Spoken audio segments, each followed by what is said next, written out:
ಪದೇ ಪದೇ ಕಿರುಕುಳ, ಪತ್ನಿಯಿಂದಲೇ ಪತಿ ಕೊಲೆಗೆ ಸುಪಾರಿ. ಪ್ರಿಯಕರನ ಜೊತೆಗೂಡಿ ಗಂಡನನ್ನೇ ಕೊಂದ ಪಾಪಿ ಹೆಂಡತಿ. ನೋಡಿ, ಗಂಡ ಪದೇ ಪದೇ ಕಿರುಕುಳ ಕೊಡ್ತಾ ಇದ್ದಂತೆ.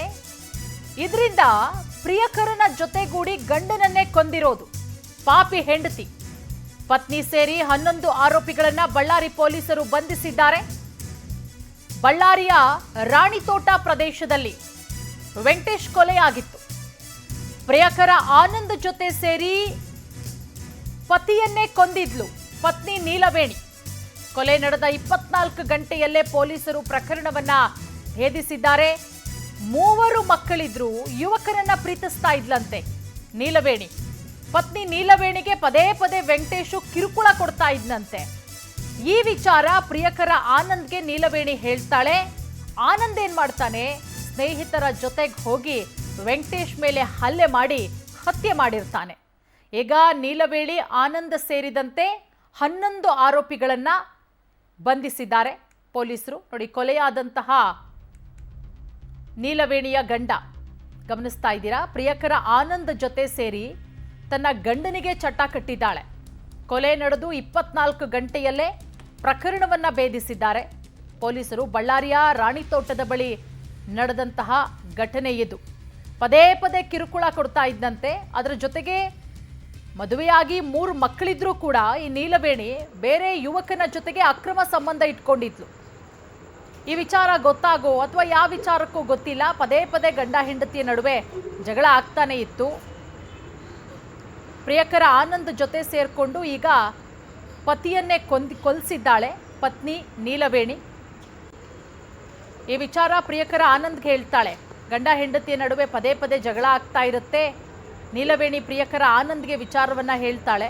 ನನ್ನ ಗಂಡ ವೆಂಕಟೇಶು ದಿನನಿತ್ಯ ನನಗೆ ಕಿರುಕುಳ ಕೊಡ್ತಾ ಇದ್ದಾನೆ, ಹಾಗಾಗಿ ಆತನ ಕತೆ ಮುಗಿಸ್ಬಿಡು ಅಂತ ಹೇಳಿ ಪ್ರಿಯಕರ ಆನಂದ್ ಒಂದಷ್ಟು ಜನರನ್ನ ಕಟ್ಕೊಂಡು ಹತ್ಯೆ ಮಾಡಿರೋದು. ಈ ಬಗ್ಗೆ ಮತ್ತಷ್ಟು ಮಾಹಿತಿ ಕೊಡ್ತಾರೆ ನಮ್ಮ ಪ್ರತಿನಿಧಿ ವೀರೇಶ್. ವೀರೇಶ್, ಪ್ರಿಯಕರನ ಜೊತೆ ಸೇರ್ಕೊಂಡು ಪತಿಯನ್ನೇ ಹತ್ಯೆ ಮಾಡಿರುವಂತಹ ಘಟನೆ, ಹತ್ಯೆಗೆ ಏನ್ ಕಾರಣ ಅಂತ ಹೇಳಿ ವೀರೇಶ್, ಮತ್ತೆ ಈ ಘಟನೆ ಯಾವ ರೀತಿ ಬೆಳಕಿಗೆ ಬಂತು? ಹೌದು ಪೂರ್ಣಿಮಾ, ಇತ್ತೀಚಿನ ದಿನಗಳಲ್ಲಿ ಈ ಒಂದು ಆಧುನಿಕ ಯುಗದಲ್ಲಿ ಮಾನವನು ಎಷ್ಟೇ ಬುದ್ಧಿವಂತಿಕೆ ಇದ್ದು ಏನೇ ಆವಿಷ್ಕಾರ ಮಾಡಿದ್ರು ಸಹ ಈ ಒಂದು ಅಕ್ರಮ ಸಂಬಂಧದ ಬಲೆಗೆ ಬಿದ್ದು ಜೀವನವನ್ನೇ ಹಾಳು ಮಾಡಿಕೊಳ್ಳತಕ್ಕಂತಹ ಒಂದು ಸಂಸ್ಕೃತಿ ಸಹ ಹೆಚ್ಚಾಗಿದೆ ಎಂದು ಹೇಳಬಹುದು. ಅದರಲ್ಲಿ ಮುಖ್ಯವಾಗಿ ವಿವಾಹಿತರಾಗಿರತಕ್ಕಂತಹ ಈ ಒಂದು ನೀಲವೇಣಿ ಎನ್ನತಕ್ಕಂತಹ ಮಹಿಳೆ ಖುದ್ದು ತನ್ನ ಗಂಡನ ಸಾವಿಗೆ ಸುಪಾರಿ ನೀಡುವಂತಹ ಕೆಲಸವನ್ನು ಅವರ ಒಂದು ಕೀಪ್ ಅಥವಾ ಅವರ ಒಂದು ಅಕ್ರಮ ಸಂಬಂಧ ಹೊಂದಿರತಕ್ಕಂತಹ ಆನಂದ್ ಅವರ ಜೊತೆ ಸೇರಿ ಈ ಒಂದು ಪ್ಲಾನ್ ಮಾಡೋದರ ಮೂಲಕ ಒಂದಿಷ್ಟು ಜನ ಗುಂಪುಗಳನ್ನು ಕಟ್ಟಿಕೊಂಡು ಹೋಗಿ ಈ ರೀತಿ ಗಂಡನಾದಂತಹ ವೆಂಕಟೇಶ್ ಯಾದವ್ನನ್ನೇ ಕೊಲೆ ಮಾಡಿಸಿರತಕ್ಕಂಥದ್ದು ನೋಡಿದಾಗ ಎಲ್ಲೋ ಒಂದು ಕಡೆ ಮನುಜ ಇವತ್ತು ಎಷ್ಟೇ ಅಭಿವೃದ್ಧಿ ಆದರೂ ಸಹ ಎಂತೋ ಒಂದು ಇಂತಹ ವಿಚಾರಗಳಲ್ಲಿ ಯಾಕೆ ಈ ರೀತಿಯ ಬಲಿಪಶು ಆಗ್ತಾ ಇದ್ದಾರೆ, ಈ ಒಂದು ಮಾನವ ಜಾತಿಗೆ ಏನಾಗಿದೆ ಅನ್ನತಕ್ಕಂತಹ ಪ್ರಜ್ಞಾವಂತರ ಒಂದು ಪ್ರಶ್ನೆ ಕಾಡುವಂತಹ ಪರಿಸ್ಥಿತಿ ಉಂಟಾಗಿದೆ.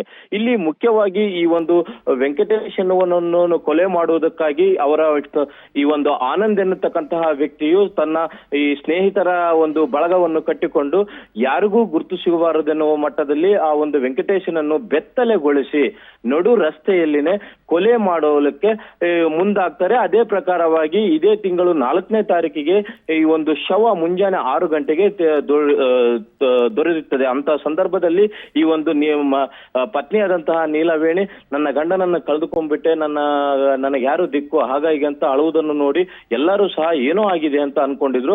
ಆದ್ರೆ ಪೊಲೀಸರು ಯಾವಾಗ ಬ್ರೂಸ್ಪೇಟೆ ಪೊಲೀಸರು ಈ ಒಂದು ಕೇಸನ್ನು ದಾಖಲಿಸಿಕೊಂಡು ಈ ಒಂದು ಆರೋಪಿಗಳ ಪತ್ತೆಗೆ ಬಲೆ ಬೀಸಿದ್ರು, ಮೂಲವಾಗಿ ಮುಖ್ಯ ಆರೋಪಿಯಾಗಿ ಈ ಒಂದು ನೀಲವೇಣಿ ಇರುವುದು ಎಲ್ಲರನ್ನು ಉಬ್ಬೇರಿಸುವಂತ ಮಾಡಿದೆ. ಅದರ ಜೊತೆಗೆ ಈ ಒಂದು ಕೃತ್ಯದಲ್ಲಿ 2 ಬಾಲಾಪರಾಧಿಗಳು ಸಹ ಇನ್ವಾಲ್ವ್ ಆಗಿರುವುದು ಎಲ್ಲೋ ಒಂದು ಕಡೆ ಕಾನೂನಿನ ಅರಿವಿನ ಕೊರತೆ ಇದೆ ಅಂತಂದೇಳಿ ಹೇಳ್ಬೋದು Purnima. Okay, thank you Veeresh ತಮ್ಮೆಲ್ಲ ಮಾಹಿತಿಗಾಗಿ.